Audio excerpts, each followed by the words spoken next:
기대를 걸어보는 거는 북에서 반란이 일어나가지고 되기 전에는 한때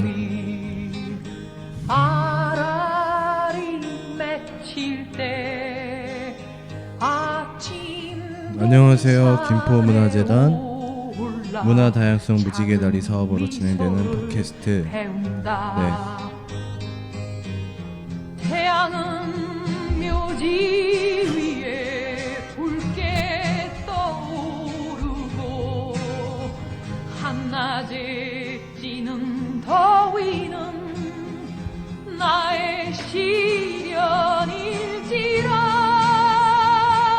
나 이제 가노라 저 거친 광야에 서러움 모두 버리고 나 이제 가노라. 들어갈게요 이제.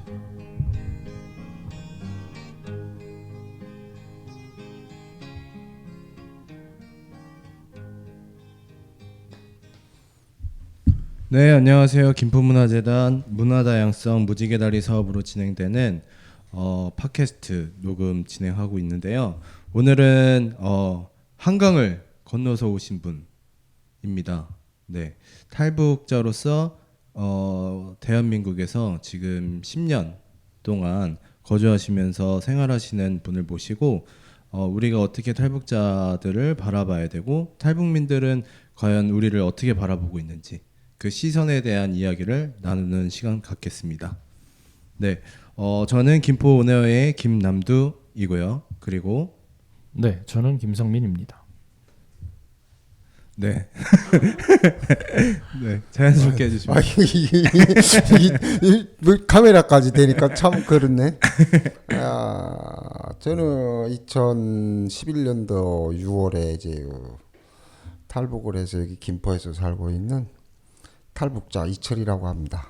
반갑습니다. 네. 반갑습니다. 오늘 이렇게 자리해 주셨는데 지금 한국에 오신 지도 거의 한 10년 가까이가 되시는 것 네, 같아요. 지금 8년 됐습니다. 8년. 만 8년. 네. 어떠세요? 살기 좋은가요? 살만한 나라죠. 살만한 나라인데 점점 이제 세월이 흐른다고까 해가 갈수록 참 이거 대한민국도 사람 사는 세상이라 참 만만한 세상은 아니다. 2011년도 그때는 몰랐으니까 북한하고 비교할 때 참 좋은 세상이다 이랬었는데 지금 어느 정도 좀 어렴풋이 알고 나니까 이거 대한민국도 진짜 이게 간단한 세상이 아니다 하는 그런 생각을 많이 합니다. 또 내가 저 개인적으로 뭐 조그맣게 사업이라고 하다 보니까 더 그런 것 같고요. 그럼 8년 동안 이렇게 살아오시면서 어떤 부분이 가장 이제 좋으셨어요? 좋았던 기억? 좋았던 거는 많죠. 많은데 거기서 이제 제일 좋았던 게 뭐냐 이렇게 꼽으면은 화장실 문화가 진짜 잘 돼 있는. 화장실. 그게 나는 가장 제일 기본적인. 좋더라고요. 네. 네. 화장실 문화가 잘 돼 있고 또 일 끝나고 들어가면 아무 때고 씻고 샤워하고 이게 제일 좋더라고요. 전국 방방 어디에 뭐 찜질방을 가든 뭐 호텔을 가든 그게 다 돼 있잖아요. 네. 공공장소고 뭐 그러니까 그게 제일 좋은 것 같아요. 그래서 이제 뭐 앞으로 통일된다고 해도 제일 먼저 해야 될 일이 그 일이 아닐까. 네. 화장실과 샤워실. 그러면은 그 상상하지 기술을 못하는. 배워놔야겠네 먼저. 그렇죠. 네. 뭐 한국에 와서 어쨌든 샤워라는 게 이런 것도 있구나 하는 걸 처음 봤으니까요. 어떤 거를요? 샤워. 샤워기를. 샤워기를 처음 봤고 네. 또 화장실 그 변기를 사용할 줄 몰라가지고 이게 세수하는 자리인지 변을 보는 자리인지 그것도 모를 정도로 이렇게 북한에 열악한 데서 살다가 여기 와서 갑자기 그걸 맞다 들리니까 참 참 대한민국 놈들은 좋은 데서 변도 보노나 볼일을 보노나 생각을 했거든요. 근데 지금 그게 제일 좋았던 것 같아요. 아 진짜 그 영화에서 보던 그렇게 뭐 그 좌변기에 그렇죠. 물이 이렇게 차 있잖아요. 우물인가. 네, 그리고 그렇죠. 그게 이제 진짜 우물처럼 그게 세수- 느껴지는 거예요? 처음에 내가 탈북해서 저 우도로 들어왔거든요. 네. 그때 군부대 들어가서 북한에서는 그 화장실이라는 말을 안 써요. 여기 변소가 어디냐 네네. 이러는데 그때 그 우도 들어갔을 때 거기 그 장교관한테 여기 변소가 어디냐 그러니까 아 화장실이요. 그래서 아니 변소요. 그랬던 생각이 있거든요. 네네. 지금도 뭐 생생합니다 그게. 그래서 이제 궁금해졌어요. 그러니까 처음에 딱 오셨을 때 우도로 오셨고 거기에서 이제 군부대로 가셨다라고 지금 그렇죠. 얘기해 주셨잖아요. 그럼 어떤 계기로 어떤 루트로 해서 그래서 이제 한국에 이렇게 오시겠다라는 마음을 가지게 되셨는지. 아, 이제 뭐 또 이제 그 탈북한 거 동기라고 할까 뭐 계기라고 할까 이런 거를 또 말을 하라고 하면은 참 가슴이 뭐 쓸쓸해진다고 할까 좀 그런데 제가 이제 여기 41살에 왔거든요 한국에.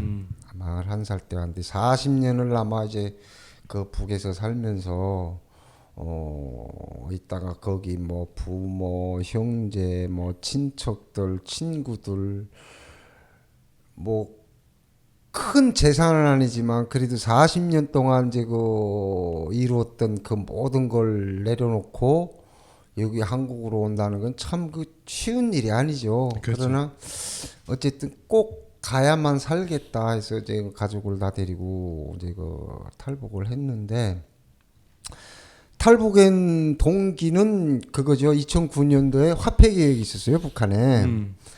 근데 그 화폐 개혁을 뭐 이게 한국에는 뭐 화폐 개혁을 뭐 어떻게 하는지 몰라갔는데 북한에는 갑자기 그게 제 기억으로는 2009년 11월 30일로 내가 기억을 하고 있거든요.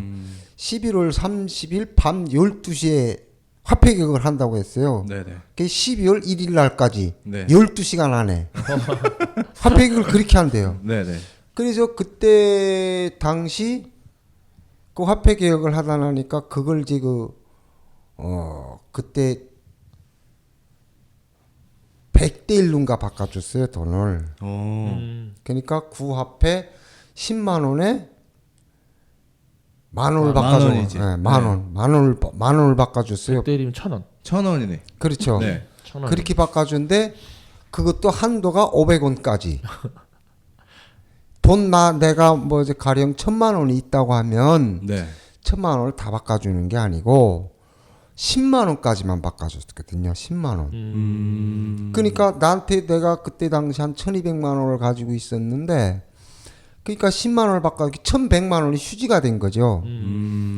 그렇게 해서 하루 아침에 거지가 된 거예요, 제가. 그럼 이제 궁금한 게 네. 그 북한 사회에서도 지금 1,000만 원대의 이제 재산을 가지고 있다라고 하셨잖아요. 그렇게 해서 이제 돈을 어떻게 벌 수 있는 그런 환경들이 조성되어져 있는 거예요? 그러니까 이제 엄연하게 따지면 불법이죠. 네. 그거 이제 돈을 그렇게 번다는 거는 불법인데 이제 그 어떻게 해서 이제 그 돈을 버냐 이러면은 이 방송에서 이런 말을 해도 되겠는지 모르겠지만 다 이제 그 도둑질해서 보는 거죠.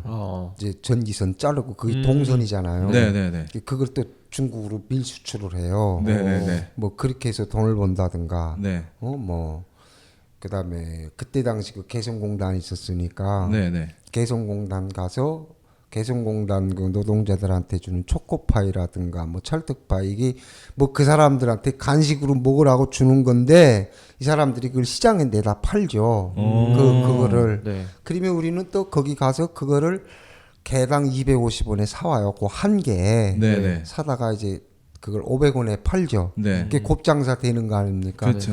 그때 당시 제가 개성공단에 가서 한 번 가져오면 한 500개, 네. 많으면 한 700개 이렇게 가져왔거든요. 그러니까 이제 그렇게 돈을 버는 거죠. 안 부서져요? 초코파이가? 그 원 상태 그대로 있어요? 아니 부서져도 그 봉지 안에 다 있잖아요. 부서져도. 그래도 그게 워낙 이제 귀물이라 네네네. 이제 그게 뭐 북한 사람들이 그걸 먹고 파서 먹는 게 아니고 네. 애들 운동의 날이라든가 그다음에 이제 그 산보 갈 때 네. 여기서는 그 산보 소풍. 가는 거 소풍 갈 소풍. 때 그때 애한테 하나 담임 선생님한테 하나 어허. 뇌물. 그렇게 주는 거거든요. 그게 담임 뭐, 선생님은 소풍 한 번 가면은 조금 얼마를 벌고 오는 거야 그러면? 그러니까 뭐 학급 그 담임 선생님이 지금 학급 인원이 한 30명 40명 된다면 네. 한 3, 40개 받는 거죠. 와. 근데 그거를 또 선생님은 또 장마당에 또 나가는 거예요. 떨고 도는 거예요. 누가 그냥. 먹는 거야 그럼? 그렇죠. 그런 식으로 그 다음에 거기서 이제 많이 갖다 팔은 게 한국산 거 7080 치약, 아, 치솔, 2080. 2080 맞아. 2080. 7080이면 네. 70대. 2080. 그 2008년 그 뭐 올림픽 그걸 자월 따서 2080이라고 했는지는 모르겠는데 어쨌든 그 치약이 진짜 인기가 많았거든요. 그래서 그 치약으로 이제 그 이빨을 닦고 나가면 네. 사람들이 이 새끼 이거 남수형 걸로 이거 이빨 닦았고 네. 벌써 향내가 틀려요. 벌써. 어. 그래서 이제 그 치약 뭐 치솔 이거는 그 북한에는 아직도 이제 그 사주 간다고 하죠. 이제 남녀 결혼식 할 때 사주 보따리 지고 간다고. 네네네네. 여기서는 그거 보고 뭐 뇌물이라고나? 뇌물이 아니고 그 뭐라고 남자집에서 여자집에 해주는 네, 게 있잖아요. 네, 네, 맞아요. 혼내 뭐 네. 하는 게 있잖아요. 폐물. 예, 북한에서는 그 아직도 그 사주 보따리라고 하거든요. 그래서 뭐 뇌물도 둔갑하는 예. 순간. 근데 그때는 꼭 한국 치약을 여야 그 남자가 여자한테 그래도 이 사람 좀 능력 있네 이럴 정도로 그 인기가 높았거든요. 그 그러면은 치약이. 대표님은 치약 드렸어요? 사모님한테? 아니, 나가 십장계 갈 때는 그 개성공단이 없었어요. 그때는 그래서 저는 못 보내고 결혼식 하고는 마음껏 써라. 그래서 우리 엄마는 그 2080 치약을 많이 썼죠. 입에서 그럼 향내가 그렇죠. 났겠네. 남선 냄새 많이 풍기고 살았습니다. 재밌네. 그랬구나. 그 아까 그 넘어오시면서 어떤 있었던 계기를 이야기하기는 제가 생각해도 조금 어려울 것 같아요. 왜냐면은 너무 길죠. 네, 많은, 너무 길기도 하고 많은 사연들도 있고. 그리고 사연도 많을 것 같고. 그래서 이제 그 말씀을 드리면은 그 화폐 개혁을 하고 나니까 하루 아침에 그 1,200만 원 돈이 그 없어졌잖아요. 네. 그게 진짜 난감하더라고. 내 뒤로 아버지, 엄마, 그다음에 애 엄마, 애 둘, 이 5명이 달렸는데 하루 아침에 진짜 막막하더라고요. 이게 그래서 그때 또 뭐 살아보려고 정말 뭐 사람이 해야 된다는 거는 다 해봤어요. 그러다가 도무지 여기서는 안 되겠다. 가자 한국으로. 그래서 한국으로 이제 그 기본 오게 된 동기는 제가 이제 그 북에 있을 때부터 그 한국 TV를 많이 봤어요. 이제 북한에서 이제 그 TV를 키면은 네. 북한 채널이 걸리는 거야. 한국 채널이 걸려. TV가. 그러니까 주파수가 워낙 강하니까. 그러면은 지금 북한에서 거주하시던 곳이 여기 한국이랑 되게 인접한 곳인 건가요? 황해남도 해주니까 해주고. 네네네. 그 우리 그 애엄마 이제 그 처갓집은 요 교동 앞이거든요. 교동도에서 우리 처갓집이 보여요. 교동도에서 이렇게 네. 실제 육안으로 보인다는 네, 보인다고. 거죠. 날이 맑으면은 보여요. 네네. 그러다 나니 그렇게 갇혀오니까 TV를 키면은 어쩌다가 이제 전기가 들어와가지고 TV를 키면 한국 걸 막 걸리는 거예요. 네. 근데 이제 북한 TV는 정전이 됐다가 불이 오면 중계에서도 이제 그걸 돌리려면 그 시간이 걸리거든요. 중계파가. 네네네. 근데 한국은 이거 뭐 정전되는 법이 없잖아요. 여기는. 네네네네. 그러니까 바로 들어오는 거죠. 그러니까 TV를 켰는데 한국 TV가 걸리는 거예요.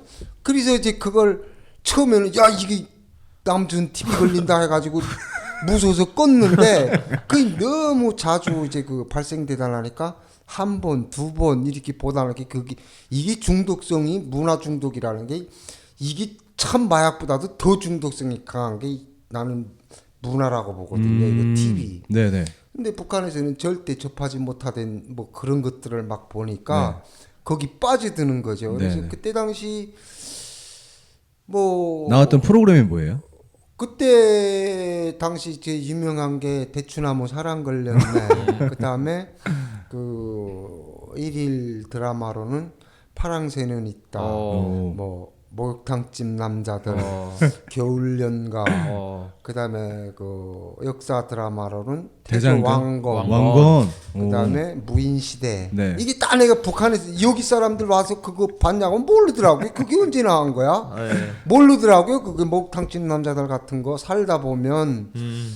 그래서 지금도 기억에 생생하는 게 월요일 날 첫날 나오는 게 그 허참의 이제 그 가족 오락관 네. 이게 나왔고 화요일 날은 그 대추나무 사랑 걸렸네 뭐 이런 것들 나오고 토요일 날은 토요 명화극장이라고 또 애국영화 나오고 네. 이래서 이제 그걸 많이 봤죠. 그래서 겨울 연가 같은 거는 진짜 여보 이번 주에는 어떻게 돼 간대 해서 이제 그게 발각이 되면은 총살을 당해요. 그래도 보거든요. 그래도 그래서 이제 그게 이제 심하다 나니까 근데 이제 거기서 충격받은 게 드라마를 보면서 제일 그 인상 깊었던 것이 그냥 드라마에서 이제 먹는 장면만 나오는 거예요. 뭐 삼계탕 먹을래? 무슨 뭐 청국장 먹을래?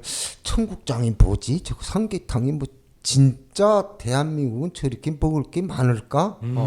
이렇게 이제 의심을 가지고 이렇게 듣고 또 이제 9시 뉴스 나오잖아요. 그때 그 제가 이제 그 제일 그 머리 와서 바뀌었던 게 대한민국 초등학생들 대상으로 여론조사를 했대요. 뭐가 하기 제일 싫으냐? 그랬더니 사과 깎아 먹는 거라고 그래요. 초등학생 애들이 제일 하기 싫은 게 그래서 그때 당시 그 북한 사람들이 저게 진짜 저렇게 가능한 일일까 저게? 우리 북한에서는 사과 하나 먹어보려면 사과 한 알에 쌀 거의 한 1kg를 줘야 사거든요. 그러니까 그때 당시 내가 2011년도 올 때 쌀 1kg에 1,200원을 했어요. 근데 그때 노동자 월급이 한 달에 2,000원이었어요. 한 달 월급이. 그러니까 한 달 월급 타봐야 사과 2알도 못 사는데 한국 애들은 제일 하기 싫은 게 그거라고 하길래 저 북한에서는 저 사과 하나를 먹어보려면 감기가 걸려서 진짜 한 열이 40도 이상 막 올라가야 엄마들이 그거 하나를 사다 주거든요. 그런 귀한 사과를 제일 하기 싫은 게 그 북한에서 사과 깎아 먹는 데는 게 어디가 있어요? 그냥 다 속재다 씨째 다 먹지. 아니 그러면 그 괴리가 엄청 커졌을 것 같아요. 그렇죠. 그래서 그 방송이 안 어떻게 믿길 것 보면은 같아요. 오히려 한국에서 우리를 교화시키려고 일부러 선전. 그렇게 그렇죠. 만들어- 예. 거짓말하는 줄 알았죠. 그래서 어. 저거는 어쨌든 선전이다. 북한도 북한 TV도 아주 TV 보기에는 다 황홀하거든요. 얼마나 멋있습니까? 지금 TV 봐도. 네네. 근데 속에 들어가면은 그래서 나는 그때 생각이 선전은 비단 조박지만 내보내고 넉마는 다 감추는 게 한국도 틀림없을 것이다.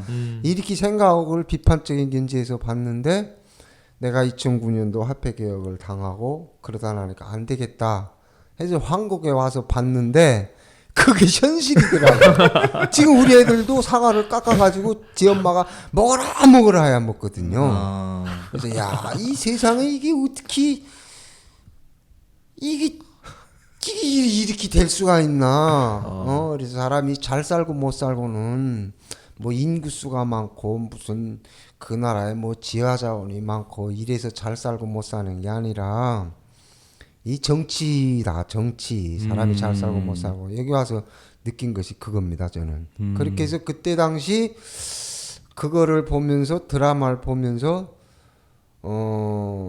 야, 한국에 가보자. 네. 저 TV에 나오는 거에 10%만 돼도 네네. 10%만 돼도 여기보다는 날 것이다. 가자. 그래서 왔죠.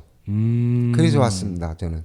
그래서 이제- 딱 오셔가지고 드신 음식이 뭐예요? 사과예요? 처음으로. 아니죠. 그때 이제 그 우도에 지금 우리가 들어와서 이제 이제 귀순을 한다. 네. 이렇게 해서 이제 귀순을 했는데 그때 이제 우도 장교분이 식사 못했죠. 그러면서 이제 당직병한테 빨리 밥을 하라고 네, 네. 막 소리를 치더라고요. 그러더니 야 그것보다도 이분들 굶어 갔으니까 빨리 왕뚜껑 라면을 하나 가져오라. 이래서 대한민국에 와서 처음 먹어본 음식이 왕뚜껑 라면이거든요. 제가 그게 얼마나 맛있든지 네. 그거 하나 좀 더 줬으면 좋겠는데 달라고는 못 하겠고. 네, 네. 근데 지금 흔해 빠진 게 그걸 알았으면은 그때 한 5개쯤 달라고 해서 먹을 걸 그때 왜 하나만 먹었는지. 그리고 이제 후에 이제 밥이 들어오는데 네. 밥을 이런 바켓 같은 데다 해오더라고요. 그렇게 많이 네네. 만큼 먹으라고. 그리고 계란 후라이가 들어오는데 한 300개는 튀긴 것 같아요. 산처럼 들여오더라고요. 이게 다 먹으라고. 네. 그래서 그때 당시 이거 우리가 오는 걸 미리 알고 이렇게 준비를 했나 선전용으로? 했었거든요. 네. 그래서 한국에 와서 제일 먼저 먹어본 게 이제 그거거든요. 왕뚜껑 먹고 그때 먹고 나니까 이제 또 후식으로 뭐 여기 오니까 뭐 다과라고 그래요. 과일도 나오고 뭐 네. 사탕도 나오고 뭐 그러면서 커피도 주더라고요. 이제 근데 그때 이제 커피를 처음 먹어봤는데 맥심? 아니요 그때 캔으로 된 거 뭐 칸타타인지 예, 그 커피를 주더라고요. 기억력이 되게 좋네. 그래서 지금 칸타타를 먹었는데 지금 보면은 그게 좀 블랙이 된 것 같아요. 엄청 쓰더라고요. 그래서 아니 이게 담배 니코틴 딱 탄 그 맛인데 야 이게 남순 놈들이 입맛도 별로 탓 왜 이 쓴 걸 먹게 왜 안 먹었다고 했는데 이제는 그게 제가 중독이 돼가지고요. 그걸 안 먹으면 저는 못 삽니다. 참 그 입맛이 간사하더라고요. 네. 그래서 우도로 이렇게 넘어오시고 나서 한국 사회에 이제 적응은 어찌됐든 간에 하셔야 되잖아요. 그렇죠. 네.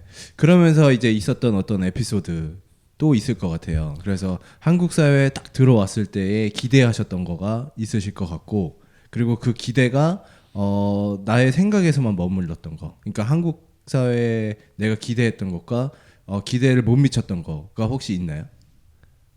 초창기 때.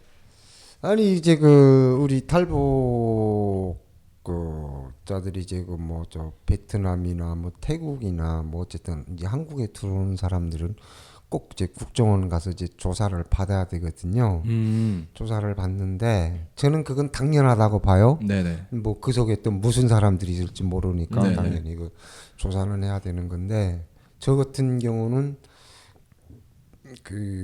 가족을 9명을 데리고 저 중국이나 뭐 이렇게 거치지 않고 배를 타고 NLL을 넘어왔거든요. 네. 그러니까 국정원에서 과연 이게 가능한 그쵸. 일이냐. 네네. 또 이제 그때 당시 제 처남이 이제 군사복무 하던 거를 탈령시켜 가지고 군복무하다가 그러니까. 군복을 입혀 가지고 왔거든요 여기. 그러다 보니까 국정원에서 이제 그걸 많이 업무표를 가졌어요. 그래서 대개 이제 한 달 정도 조사를 받는데 우리 같은 거는 90일을 받았거든요 조사를.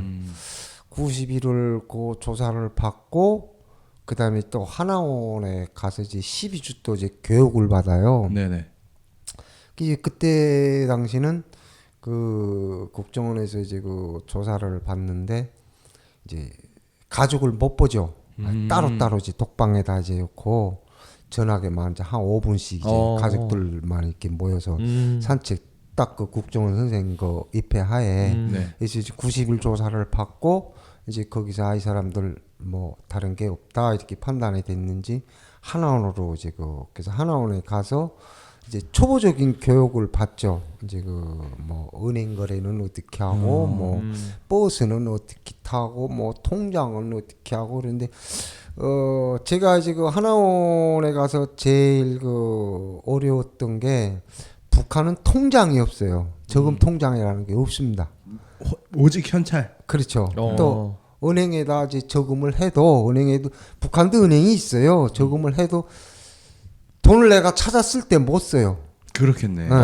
돈을 가서 달라고 하면 내가 10,000원 저금한 거 10,000원 달라 하면은 돈 없다고 안 줘요. 돈 있을 때까지 기다리라고. 그러니까 그건 내 돈이 아니에요. 그러니까 이제 북한 사람들이 다 이제 그 현찰로 가지고 있고. 그러니까 북한 정부에서 돈이 유통이 안 되고 그러니까. 개인들이 다 갖고 있으니까 화폐 개혁을 했거든요. 기본 원인이 그거예요. 돈이 국가은행에 안 들어가고 다 개인 주머니에 들어가 있으니까 한 건데 그러다 나니까 이제 한국에 와서 이제 완전 듣도 보지도 못한 그런 시스템을 그 마주치다 나니까 통장이 뭔지 계좌번호가 뭔지 뭐 특히 카드가 뭔지 이건 근데 거기서 그게 네. 암만 교육을 해도 몰라요. 실제 가서 써봐야지. 그렇죠. 네. 그래서 이제 그 12주 교육을 받고 이제 그 김포로 이제 집을 받아가지고 왔죠. 네네. 집을 받아가지고 이제 집에 왔는데 집에 오니까 이제 뭐 아무것도 없어요. 뭐 TV도 없고 뭐 숟갈 젓갈도 없고 뭐 밥그릇 하나 없거든요. 네. 상해지가 하나원에서 나올 때 그 이불 한 자리 네. 식구당 그다음에 베개 하나 네. 쌀 5kg짜리 하나 네. 가스레인지 그게 끝이에요. 그다음에 없어요. 아무것도. 반찬도 안 주네. 아니 그것도 없죠. 반찬이 그 뭐가 없죠. 그래서 이제 그 김포에 이제 오면 이제 그 각 이제 그 집 배정 받아서 네. 가는 거기 가면은 뭐 자유총연맹이라든가 적십자라든가 네네. 이런 데서 이제 그 도우미 분들이 오셔가지고 이제 주민등록증을 일단 그거를 개설을 해줍니다. 처음에 하는 게 네네. 주민등록증을 그 담당 형사분들하고 해서 주민등록증을 해주고 그다음에 핸드폰 개통을 해줘요.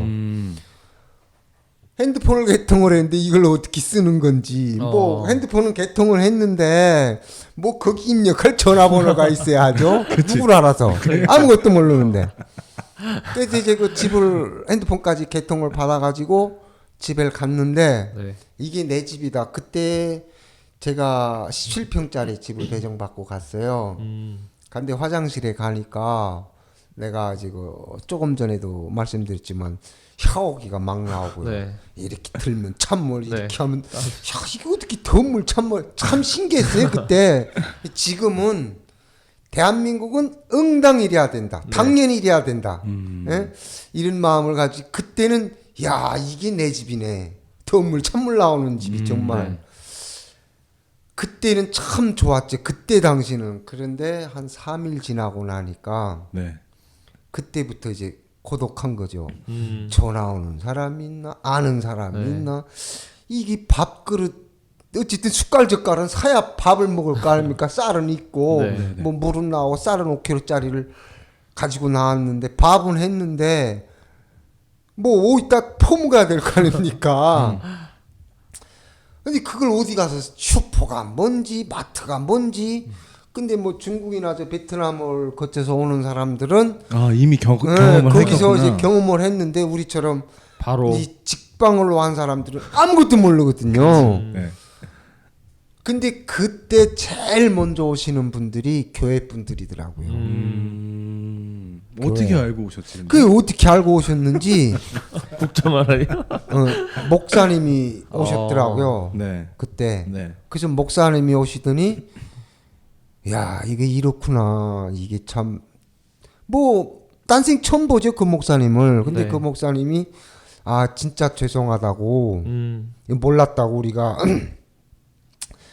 그러면서 이제 그 데리고 가서 그 그릇 매대에 가서 그릇도 사주시고 자기 돈으로 뭐 밥상도 사주고 그다음 냉장고도 있어야지 하면서 뭐 새 거는 아니지만 중고 매장 가서 이제 그 고르라는 거예요. 네. 네네. 어?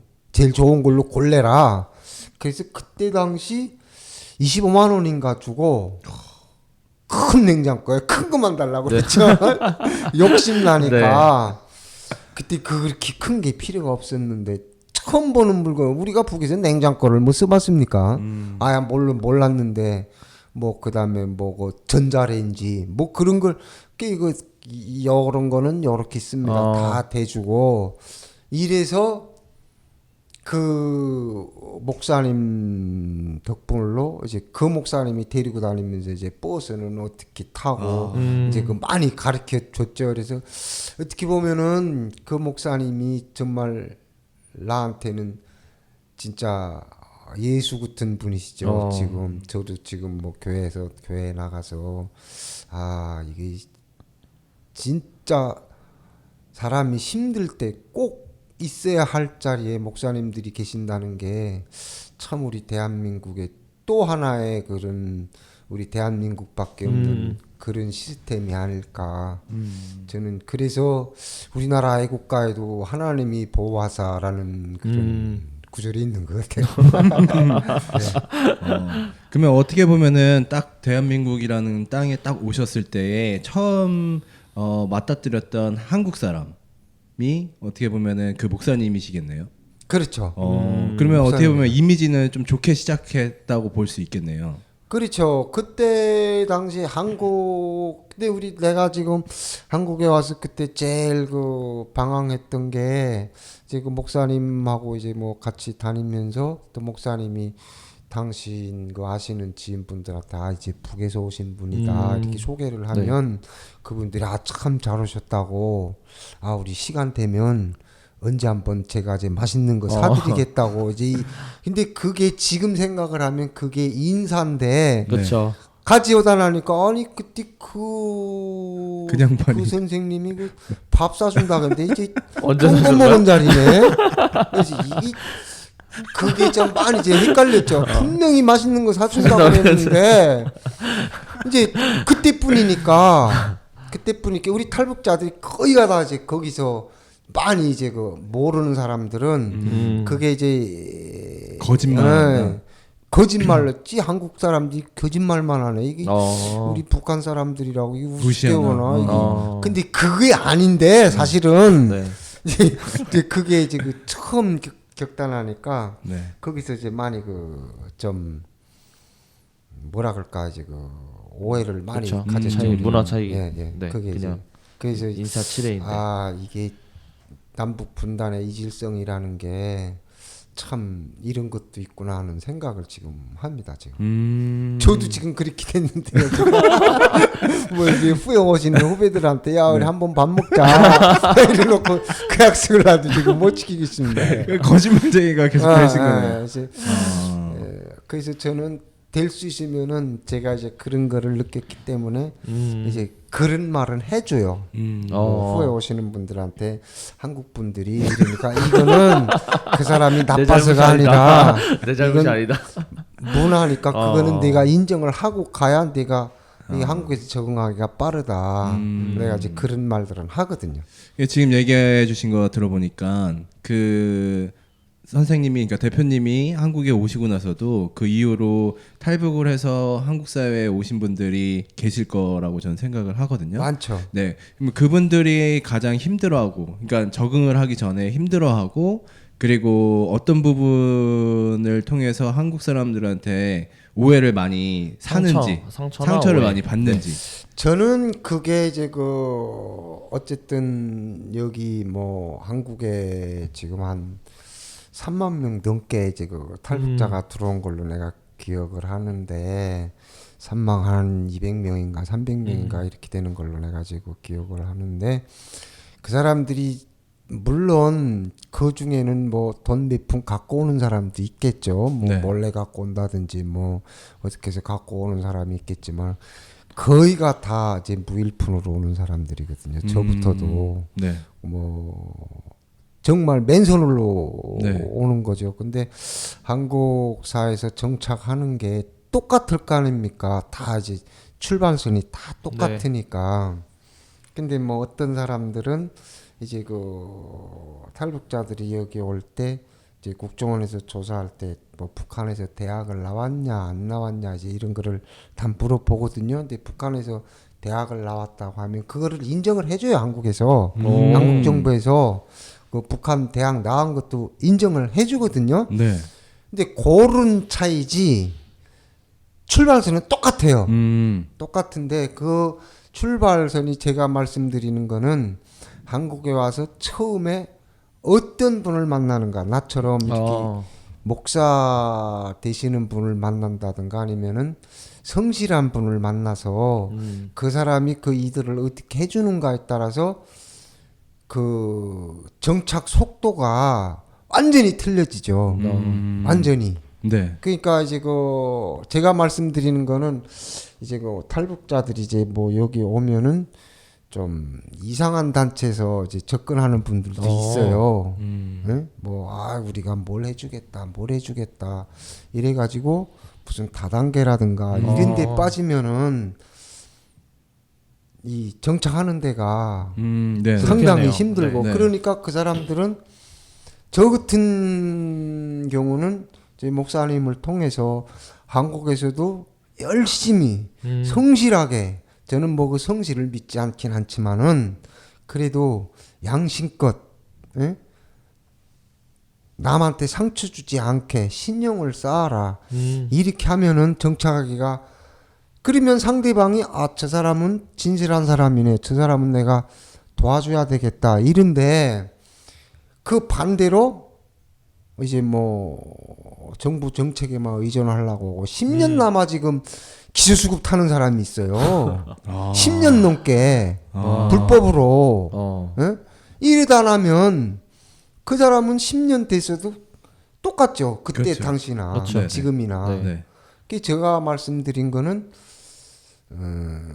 어떻게 어떤 사람들을 한국에 와서 만나느냐 여기서 이제 그 판가리가 난다고 보거든요. 그래서 제가 뭐 지금 8년 됐지만 제가 국정원이나 제가 뭐 하나원에서 이제 그 교육 받을 때 그 선생님들이 말을 하거든요. 한국에도 결코 간단한 세상이 아니다. 우리 탈북자들이 대개 올 때는 보랏빛 환상을 가지고 와요 한국에. 네네. 나는 탈북한 사람이다. 아주 대단한 사람이다. 그러니까 니들이 나 보러 먹여야 돼. 돈도 그냥 주고. 뭐 이런 사람인데 왜 나를 근데 그게 말이 됩니까 그게? 그게 말이 안 되는 거죠 당연히. 아니 뭐 300명 되는 사람들이 여기 한국에 뭐 초청 한국에서 오라고 해서 온 사람들 한 명도 없고 제가 고파서 온 거지. 그러면 제가 노력해서 살아야지. 왜 자꾸 한국 사람들한테 나는 이런 사람들니까 도와달라. 왜 안 도와주냐. 뭐 그런 분들도 있어요. 탈북자들 중에 개 중에는 예? 그런 분들도 있다고요. 나는 이런 사람이니까 도와줘라. 왜 안 도와주냐. 그래서 뭐 데모하는 분들도 있고 글쎄 뭐 거기는 정당하게 데모하는 분들도 있긴 했지만은 또 말도 안 되는 데모하는 분들도 있거든요. 그렇기 때문에 저는 그 어떤 사람을 만나냐 처음에 예? 가이드를 얻은 분을 만나는가에 따라서 그 사람의 이제 그 종착한다고 할까 이제 그 출발 생활하는 속도가 그 종착점에 가는 속도는 완전히 틀려진다고 나오거든요. 오히려 뒤로 이제 후퇴할 수도 있고 더 앞서 나가 있을 수도 있고 저는 그렇게 이제. 그러면 지금은 이제 탈북을 오신 분에 대한 어떤 이야기를 나눠주신 거잖아요. 그렇다면 한국 사람이 네. 탈북민을 봤을 때에는 어떻게 조금 접근하거나 어떻게 좀 대해야 되는지도 좀 궁금한 것 같아요. 왜 그러냐면 지금 얘기해 주신 것처럼 대한민국 사람들 중에서 탈북민을 만난다는 거는 좀 쉽지 않은 경험이기도 하거든요. 근데 만약에 딱 만나게 됐을 때에도 이분에 대해서 되게 도와주고 싶고 그냥 막연한 도움과 막연한 어떤 뭔가를 해주고 싶어하는 마음으로 접근을 하는 거잖아요. 근데 이거는 어떻게 보면은 이분을 지금 우리랑 같은 사회에서 살고 있는 구성원이라고 보지 않고 어떻게 보면 우리보다 조금 아래 단계에 있는 그런 사람으로서 대하는 어떤 오해와 편견으로서 그 탈북민을 접근하는 거일 수도 있을 것 같거든요. 그렇다 하면은 올바른 시선, 그러니까 한국 사람이 탈북민을 봤을 때 올바르게 바라보는 시선과 행동이 어때해야 오히려 탈북민들이 좀 더 한국 사회에서 더 적응을 잘하고 더 잘 살아나갈 수 있을 것 같은지도 궁금하죠. 네. 저는 그 지금 한국에서 지금 정착한 지가 지금 한 8년이 됐는데 저는 8년 동안 살아오면서 그런 생각을 해요. 지금 그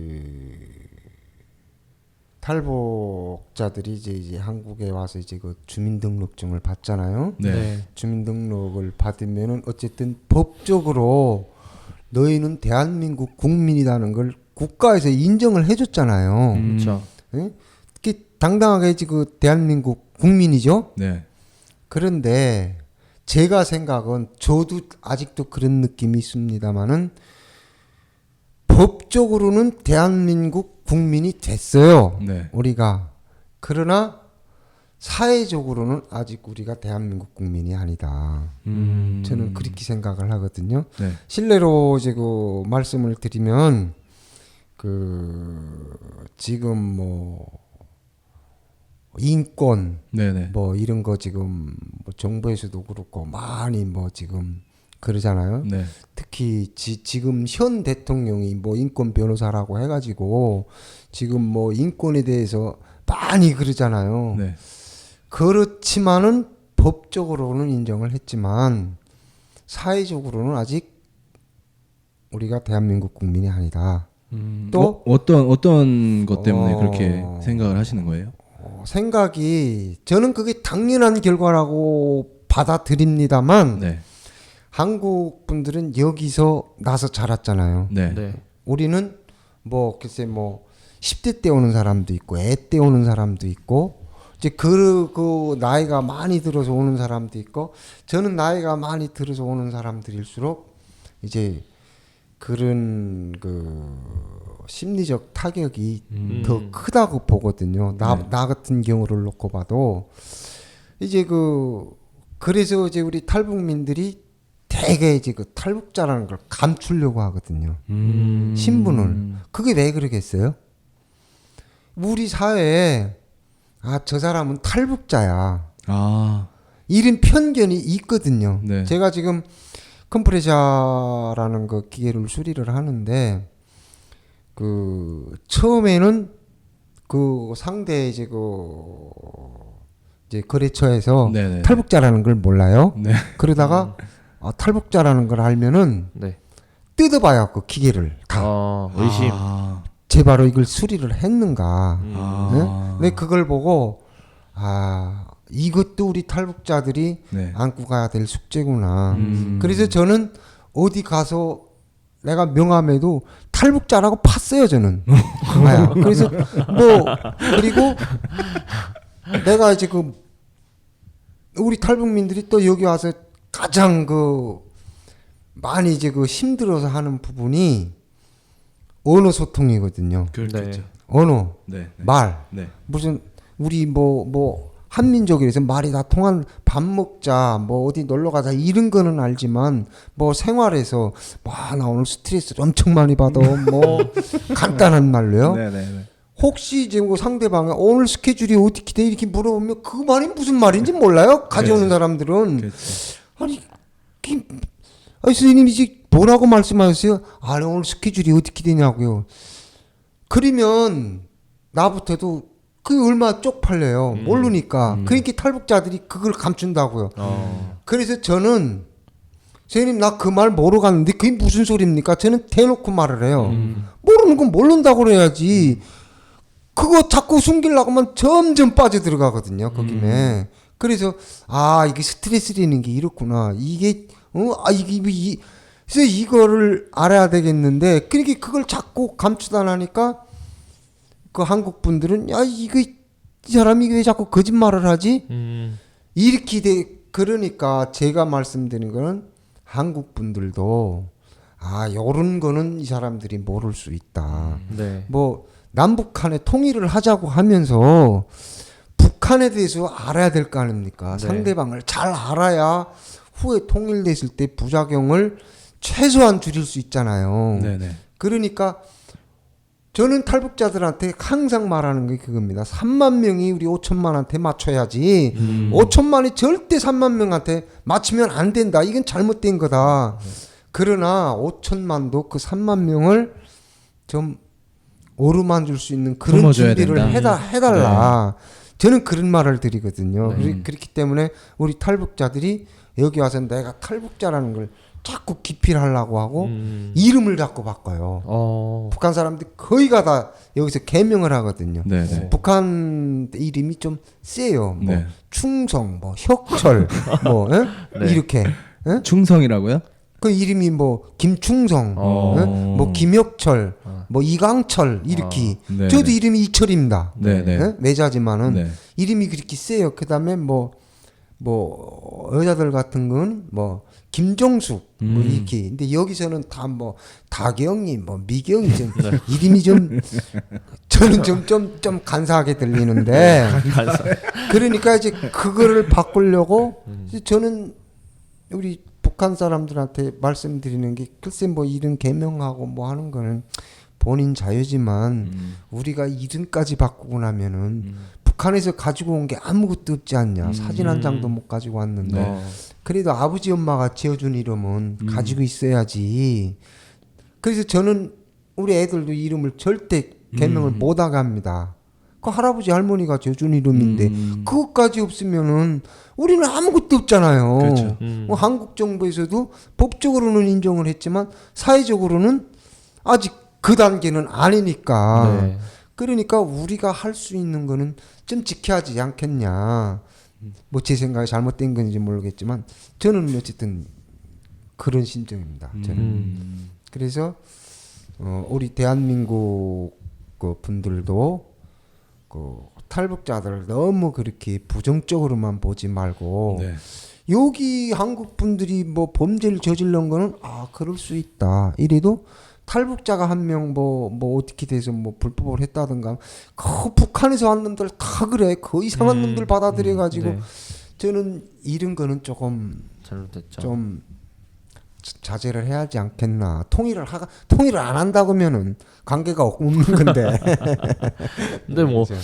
저는 그런 게 필요한 것 같아요. 왜냐면 사실 맞닥뜨릴 기회, 그러니까 원래는 이렇게 만날 기회가 적잖아요. 아까 말씀하셨듯이 3만 명이라는 숫자가 숫자 자체로 보면 크겠지만 그렇죠. 전국 단위로 보면은 그렇게 만날 일이 흔치는 그렇죠, 않거든요. 그렇죠. 그래서 그런 것들을 우리가 뉴스에서는 정말 많이 봐서 저도 북한이랑 친하다고 생각을 해요. 친하다는 게 가깝다는 게 아니라 많이 듣고 내가 알고 있고 바로 옆 나라 옆에 있는 곳이고, 근데 실질적으로 이렇게 만나 뵈서 같이 밥을 먹거나 이야기하는 거나 오늘 그런 인생 중에 그런 기회를 갖는 사람은 적다고 생각하거든요. 그래서 그런 기회를 좀 많이 늘렸으면 좋겠어요. 뭐 그냥 뭐 식당이나 뭐 그 TV에 나오는 영상들이나 이런 게 아니라 진짜 만나보고 밥을 먹고 이야기할 수 있는 그런 기회가 좀 많이 생기면 그런 인식들이 조금은 지금보다는 나아지지 않을까라고 생각해요. 정책적인 것보다.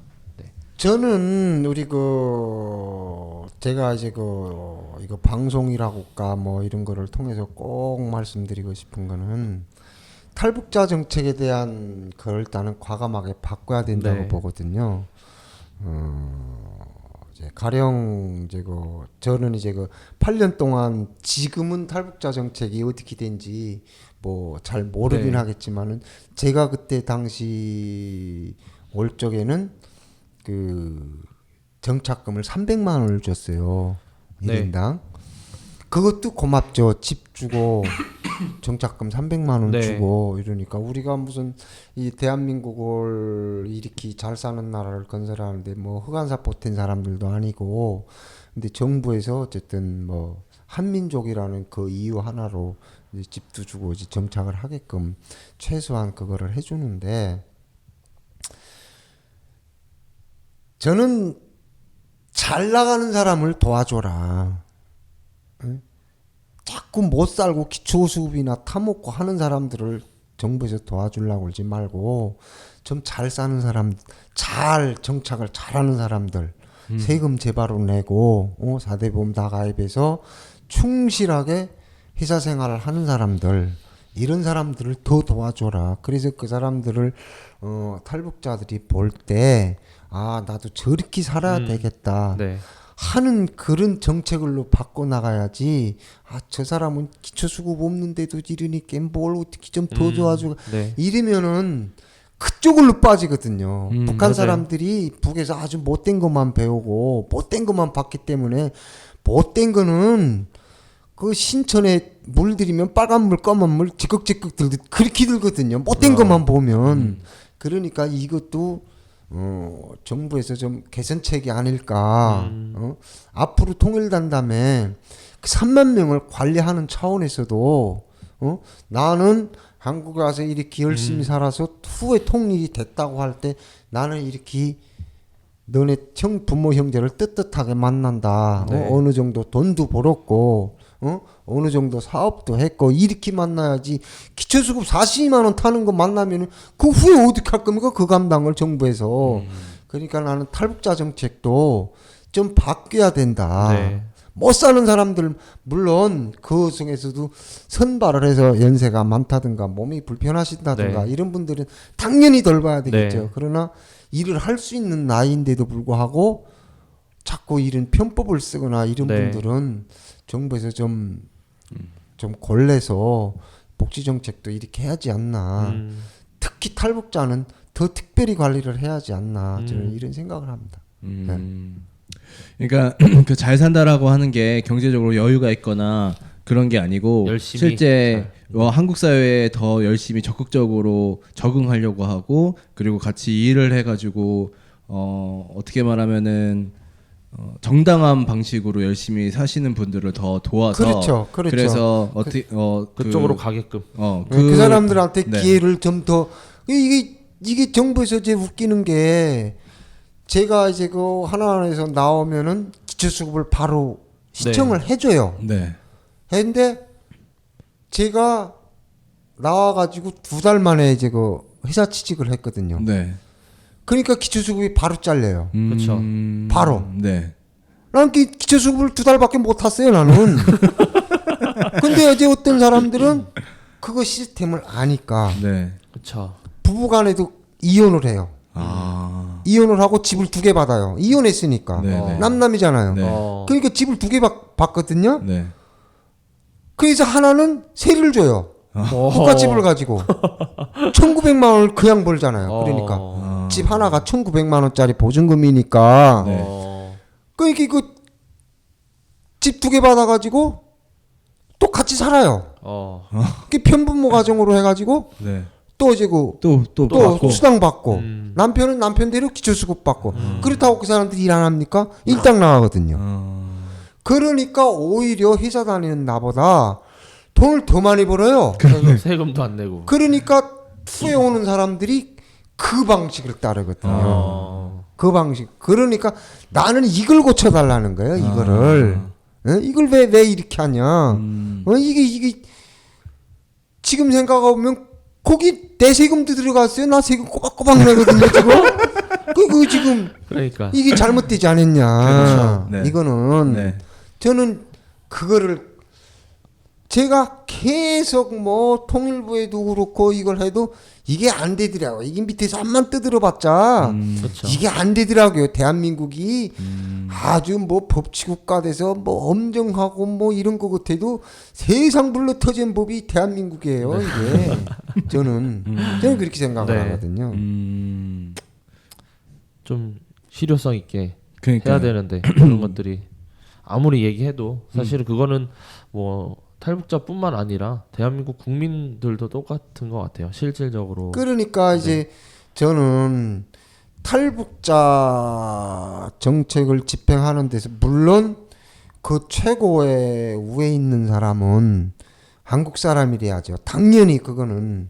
그러나 그 밑에서 실지 세부적으로 들어가서 하는 사람들은 북한 사람들이 해야 되거든요. 그쵸. 근데 맞아요. 없어요. 여기는 다 한국 사람들이. 그 사람들이 뭘 합니까? 네. 북한 말도 모르는 사람들이. 예? 다 그러니까 정책이 이게 맞아요. 내가 산으로 낸 가는 세금이 이상한 데로 바다로 갈게 하늘로 가고 하늘로 갈게 땅으로 들어가고 막 이러거든요. 이러니까 저는 이게 앞으로는 우리 대한민국이 탈북자를 잘 관리하자고 한 건데 이게 앞으로 이 다음에 이게 큰 암이 돼서 돌아오지 않겠나 이런 걱정을 하거든요. 저는. 예. 오히려 이제 좋은 말씀이시죠. 네. 한국에서 태어나서 거주했던 분보다 더 한국 사회의 어떤 투명성과 복지 공정성. 정책에 대해서 그렇죠. 공정성에 네. 대해서도 더 걱정해 주시는 것 같아요. 맞아요. 그래서 마지막으로 이제 질문을 드릴 건데요. 네.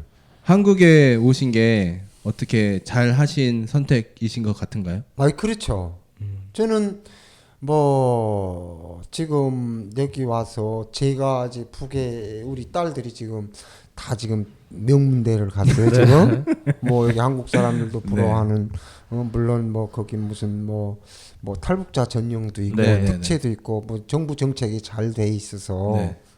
그렇기는 하지만 또 본인들도 이렇게 열심히 노력을 해서 자기가 지망하는 대학, 자기가 하고픈 거, 이 길을 갔거든요. 여기에 대해서는 정말 무한한 감사의 마음을 느낍니다. 저는 느끼는데 제가 말씀드리는 거는 탈북자, 내 이제 무슨 말을 하려고 했다가 이 말을 한가? 잊어먹었네. 선택. 한국에 온 선택. 네, 제가 그렇게 해서 우리 딸들도 잘 됐고 제가 한국에 와서 제일 좋은 게요. 이랜만큼 받는다는 겁니다. 뭐 TV에서는 뭐 이랜만큼 못 받는다. 물론 뭐 5천만이 남는 사회에서 그런 일부분도 있겠죠. 일부분도. 그러나 이랜만큼 받잖아요. 네. 네. 내가 노력한 만큼. 저는 그게 제일 좋습니다. 저는 내가 아무 일을 하든 네. 무슨 뭐 건설 현장에 나가든 뭘 하든 일인 만큼은 받고 뭐 지금 뭐 대기업에서 뭐 돈을 안 준다 뭐 조금 준다 정부에서 뭐 돈을 뭐 시간당 얼마 줘라 뭐 한 주에 뭐 몇 시간을 일을 해라. 나는 그건 머리에 안 들어와요. 내가 대기업에 다니다가도 싫으면 나 그만두면 되는 거 아닙니까? 나는 지금 여기 와서 한국에서 제일 좋은 게 사장님이 와서 뭐 뭘 해달라고 하면 그 일당 얼마 줄 건데요? 그 5만 원 줄게 시간당 뭐 8,530원 줄게. 그러면 안 해요 나. 선택권. 안 해요 나는. 딴 사람 그 8,530만 원 30원 받고 하는 사람 그거 하세요. 난 그거 안 해요. 내가 하고픈데 그게 좋은 거지. 뭐 정부에서 왜 돈을 얼마 줘라 말라 왜 개입을 해요? 참 이상하더라고요. 나는. 내가 하기 싫으면 그만두면 되는 건데 네네. 나는 그게 이상하고 정부에서 주 50시간을 일을 해라. 아니 내가 밤을 새서 일하면 그만큼 돈을 더 버는 건데 네. 그 사장들이 말을 해요. 이거 야간에서 해줄 거. 그 야간 얼마 줄 건데요? 1.5배 안 해요 나는. 이거 내가 12시까지 야간 할 거면은 나 이틀 일인 걸로 쳐줘라. 그러면 하겠다. 안 한다고 안 하면 되는 거죠. 또 사장님도 그거 해보고 그래 오케이 내가 이틀 해준 걸로 해줄게 40만 원 줄게 하면 하는 거고 안 하면 안 하는 건데 그걸 왜 정부에서 하라 말라 뭐 52시간을 초과하면 너 범죄자다 왜 이러는지 모르겠어요 나는.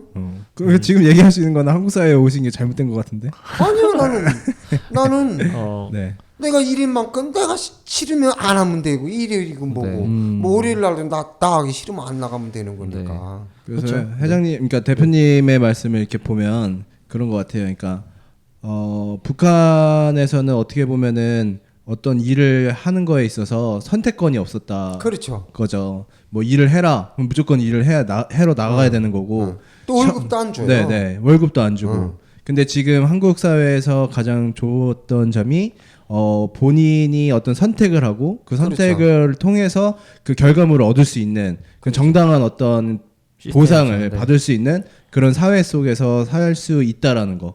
그게 가장 좋았다라고 그렇죠. 하시는 거죠. 자유라는 게 있잖아요. 대신에 제가 꼭 말씀드리고픈 거는 자유를 누리는 데 한해서 그 뒤에는 반드시 책임이 있다. 내 본인의 책임. 내가 그 자유를 누리기 위해서는 내가 이제 좀 전에도 말씀드렸지만 사장님이 이거 오늘 밤 새서라도 이걸 해야 된다 하면은 그러면 이틀인 걸로 해줘라. 그럼 그 사람이 오케이. 그렇게 해서 내가 일당 하루에 20만 원 받고 하는데 내가 밤 12시까지만 40만 원을 줘라. 그 사장님이 좋다. 그렇게 해주겠다. 하면은 반드시 12시까지는 그거를 무조건 끝내야 되거든요. 하자 없이. 이럴 때 내가 당당하게 돈을 받는 거 아닙니까? 그러니까 자유 뒤에는 반드시 책임이 따른다. 우리 탈북자들이 그거를 몰라요. 저도 한 4년 지나니까야 그걸 알겠더라고요. 자유는 함부로 누리는 거 아니에요. 내가 책임질 수 있을 때 누리는 거지 아무나 누리는 그 권한이 아니거든요. 이거는 저는 그 말을 반드시 이 방송을 듣는 탈북자라면 반드시 들어둬야 돼. 이거는 절대 손해나는 말이 아니니까 싫으면 그만둬라. 대신에 싫어서 안 할 때는 밥은 네가 알아서 먹어야 된다. 반드시 밥 안 준다고 징징대지 마라. 내가 하기 싫어서 안 하고 밥 안 달라고 밥 없다고 하면은 그거 진짜 머리 아픈 거죠. 다시 가야지 뭐. 네. 아, 오늘 이렇게 8년 되셨다고 하셨죠? 예, 예. 네. 8년 전에 한국이라는 곳으로 북한에서 이렇게 오셨는데 얘기를 들어보니까 어떻게 보면 우리가 은연중에 가지고 있었던 오해, 탈북자라는 어떤 그 단어만으로도 가지고 있었던 오해를 어느 정도 해소할 수 있는 그런 방송이 되지 않았을까라고 생각을 하거든요. 네, 그래서 어떻게 소감이라도 한마디 딱 해주시면 좋을 것 같습니다. 저는 지금 8년 동안 여기 정착을 해서 살지만 앞으로도 이제 그 북한에서 오는 분들이 많기 때문에 그분들을 위해서 굳이 말씀을 드린다면은 내가 다가가라. 한국 분들한테 그 사람들이 마음을 안 열면 한 번, 두 번, 10번 하면은 반드시 그 사람들이 너를 받아준다. 그때 가야 너한테 기회가 생기는 거지. 네. 응? 그거 한 번 해보고 두 번 해보고 안 된다고 야 이게 아니구나 하면은 너만 힘들어진다. 그렇다고 한국 사람들 너 힘들다고 가슴 아파하는 사람 없어. 너가 너를 알리고 그래서 대한민국이 홍보의 세상이라고 그러잖아요. 네, 내를 그렇죠. 알려야지. 나를 알려서 부지런히 나를 어필을 하고 이래야 그분들이 아, 이 사람한테는 한번 일을 줘도 괜찮겠다. 이러면은 네 살 길이 열리는 거지. 여기 와서 나는 북한에서 와서 난 대단한 사람이다. 그게 필요가 없다. 나도 처음에는 그랬지만은 그게 완전히 마이너스더라고요. 한 4년 마이너스졌어요, 저는. 그러니까 이 방송을 들으면은 탈북자분들이 꼭 그 부분에 대해서 좀 참고를 하셨으면 좋겠고, 두 번째로 여기서는 할부로 다 살 수 있어요. 벤츠도 살 수 있어요. 네. 욕심 부리지 말라. 그게 네. 감당할 수 있을 만큼. 그렇게 해서 이제 그 많이 실패하는 사람들이 많고 오니까 가지고 푼 게 얼마나 많습니까? 그렇죠.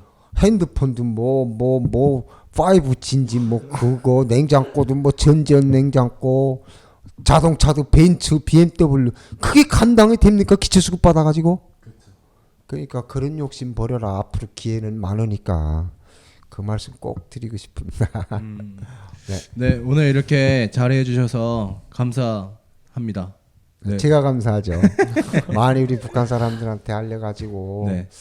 그분들이 참 좋은 세상에 와서 참 좋은 생활 할 수 있도록 좀 선생님들이 많이 가르쳐야죠. 제가 일일이 찾아다니면서 뭐 할 형편은 못 되는 거고 그러니까 이런 프로그램에 뭐 어쨌든 불러주신 것만 해도 제가 감사하죠. 우리 탈북자들 옆에서 제가 감사합니다. 네, 네, 수고하셨습니다. 네, 감사합니다.